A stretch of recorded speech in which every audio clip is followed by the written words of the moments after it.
তো hello guys, আজ আমরা এসে গেছি আমাদের 4 নম্বর ভিডিও নিয়ে। আজকে আমরা 5 জন আছি, 5 জনই সব চামাচ্চোদা একটা করে। এবার আমরা আস্তে আস্তে এগোতে চলেছি। সামনে একটা বাড়ি দেখতে পাচ্ছ, তোমরা দেখে নাও। চলো,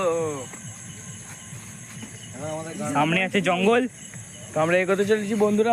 দেখতেই পাচ্ছ আজ প্রচুর কাদা আছে। আমরা সবাই খালি পায়ে এসেছি, কিন্তু আমার চোটের কারণে যে আমি প্লাস্টিক পরে এইছি, ঠিক আছে। চলো এখান থেকে বন্ধ করতে, এখানে বন্ধ করে নতুন করে গল্প কাছে আমার এইটা হবে। তো গাইস, এখানে সব দাঁড়িয়ে পড়েছে। আমি একটু নিচের দিকে নেমে এসেছি এই জঙ্গলগুলো দেখাবো বলে। তো দেখুন গাইস, গাছগুলো, ভাই কিছুটা তো আওয়াজ হচ্ছে ভাই।